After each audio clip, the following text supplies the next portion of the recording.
Yeah, hello. So my name is Evans too. It is actually a pleasure coming your way to share some few words with you. For a while now, we can't deny the facts of the harshness of poverty and the fact that the severity of it is actually devastating. The number of dreams that were never realized, the number of people who could not even continue to a certain level in school, projects that could not be fulfilled. Poverty and war should not only be looked at in just a natural sense. These are weapons. They are instruments that can make and unmake destinies. When you read scripture, it is actually clear. So when you read Proverbs chapter 22, verse 2, it says that actually the rich and the poor, these two people meet. Here, right here on this, they have one thing in common. The maker, our Lord, our God, is the maker of them all, both the rich and the poor.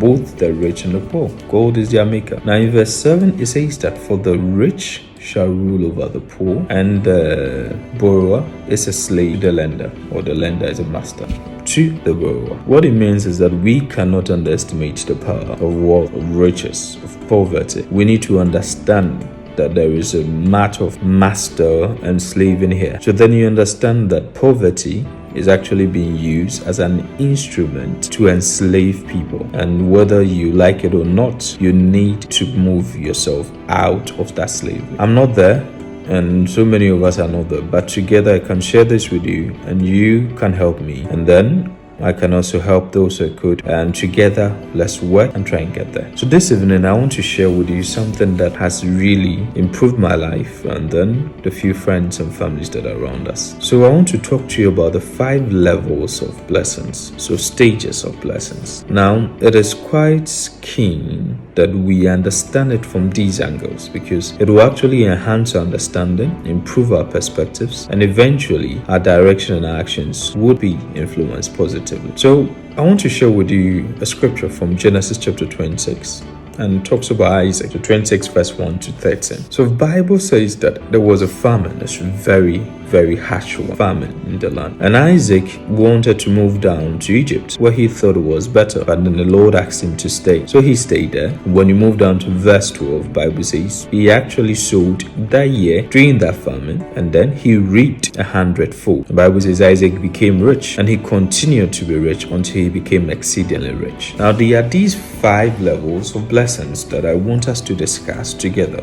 You could read the scripture with me alongside Genesis 26 verse 1 to 13. So the first level of blessing is a blessing of who you are. And only a few people have actually identified and are actually understanding that for you to enjoy blessing number 2, 3, 4, 5, there is a fundamental blessing that you need to understand. And that is appreciation and gratitude about who you are. I am a young black man. I'm black. I'm never going to be white. I'm never going to be Asian or Arab, Caucasian. I'm never going to be. I am black, and that is who I am. Of all the parents in this world, God decided that Mr. and Mrs. so and so will give birth to you and will give birth to me and will be born to this brother and that sister, to that family, to that town, to that home. That's certain. It is not a fluke of nature. It is a blessing of the Lord. And until we begin to appreciate that blessing, to be grateful and thankful for who we are, we would never get the goodness of that land. You cannot receive something if you dishonor it. You can't be at a workplace and keep complaining, talking, saying all sort of bad things about the place you are and expect that same place to bless you. You can't be in a country and you are always complaining and speaking evil about that country and expect that same place to bless you. The fundamental truth is that you have to know that this is who I am, where I am, what I am, and that blessing, whatever you have, whatever that you are going through, that blessing is something you should appreciate from day one. It is a blessing and you need to see it from that perspective. Once you see it from that perspective, you begin to have a positive attitude towards who you are, those who are around you. It changes a lot of things around you. So Isaac got to know who he is. He is a son of Abraham. That's his father. He's the son of Abraham. Then quickly after he got to know who he is, the next stage of this blessing is the blessing of obedience. The Lord told him not to go down to Egypt, to stay where he is. I'm not talking about the fact that all of us should stay here in Ghana or stay where you are. No. God can tell you to move. There are times you ask you to leave your father, your parents, siblings, and you ask you to go to a place he'll show you. It's a different thing altogether. What I'm just trying to say is that Isaac obeyed the Lord. You need to understand that there is a blessing in obedience. Now, that blessing in obedience is in three folds. So the first level of this blessing in obedience is that you need to understand there are natural principles you have to obey. The law of gravity, the fact that I throw this pen up and then it'll fall. Okay, they are simple laws, the laws of reaping and sowing. It is simple principle, laws of nature.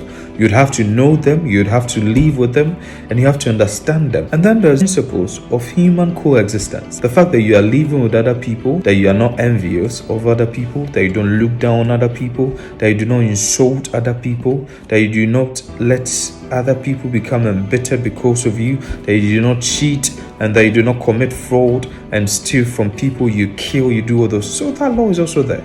And then they are spiritual. There are some things that you cannot fight with your naked eyes. You have to accept it. You are in the process of building something with someone. All of a sudden, the person's heart changes. The attitude changes. All of a sudden, things change. Bible says we do not wrestle against flesh and blood, but against principalities and rulers of darkness. There are things that happen spiritually. You need to acknowledge it, and you need to position yourself spiritually as a Christian. So you have to pray. Prayer, it is actually a necessity. So that stage is very important. So first, the blessing of who you are is very simple. Now, the blessing of actually obedience is also very key. Now, the third stage is where most people hardly get there, because people, I'm the son of God, I'm a child of God, I'm happy for it, I thank God. God has done this. We start going to church, we start obeying the Lord, we start doing a lot of things, start living right. And then the next stage is a blessing of faith. So verse 12 says that Isaac sowed in that same year and he reaped 100. Bible says if you look at the weather, you never sow. You never sow. If you look at the weather, you never plant. These are not the days for the faint-hearted. These are the days for the bold. And fortune will favor the bold. So you need to take steps of faith, bold steps of faith, according to the direction of God, according to the wisdom of God, according to how God is leading. You need to take these steps of faith. Don't look at your surroundings. Don't let everybody say the economy is bad, things are tough, there's high rate of unemployment. It is reality. It is happening. We can't deny them. But it's not everything that we have to walk by our sight. It's not everything you have to go by your reason. There are some things that you have to sit down, do your calculated risks, and then do all your due diligence, do all your feasibility studies, and trust the Lord and take those actions. I have taken some have worked for me, some have failed in them. I always say you never lose when you learn from a failure. You've never lost anything. If you fail in something you learn from it, you've never failed, and it makes you actually better. Now, the fourth stage of this blessing is where I have a problem, and that is where most of us don't get to, and that's what I'm striving to get to. That's what I want to share with you, so that you and I can all help ourselves to keep moving into the fourth and the fifth dimensions of wealth. It's very necessary. For Bible says that then Isaac became rich. Okay, he became rich and he continued to be rich. So that is the blessing continuum. He continued to be rich. May it never be said, you and I, may it never be said of us that the days of old are better than today, that the testimonies we keep sharing are the testimonies of 1988 or the testimonies of 1999 or the testimonies of 2005. No, our testimony should get better every day. We should continue to be better. So Bible says he was blessed. He sowed, he reaped 100-fold, but it didn't stop there. He continued to be blessed. He continued to push and push and push, and he was blessed and he was blessed. So that blessing continuum is what we need to do. Continuously getting better. That hunger, that joy, that we aim to get to that point. We say, no, I am not there yet. I want to. So we don't get complacent. We don't think we've arrived there yet. We are always hungry. We are yearning for more, because it's simple. We need to learn, to yearn, to earn. And if we are not yearning to earn, eventually we should be yearning to learn, which simply means that if you are not learning, you should be earning, and if you are not earning, you should be learning. We need to get to that continuous improvement. And then he says, so most of us as believers, we are the blessings of who you are. The blessings of obedience are there. We take the blessings of faith, but we don't get to the blessing continuum where we are blessed every single day, and we keep getting blessed. Exponential, incremental blessings of the Lord that makes a man rich, and it adds absolutely no sorrow to it. And the last stage is actually the blessing or the point of no poverty, where Bill Gates and Jeff Bezos and those guys have gotten to. It is almost impossible for them to be poor, because they've gotten to a stage where they no longer just work for money, but their monies are working for them. They've invested in so many places, and their monies are working for them. Now, these principles we are sharing, it shouldn't just be principles for only us believers. It shouldn't be just principles for just you and I that we are Christians. If somebody who is not a Christian understand these same principles, some of these principles are actually in management. Okay, these things we're sharing from Genesis is actually in management. And I can give you the example, the Kaizen.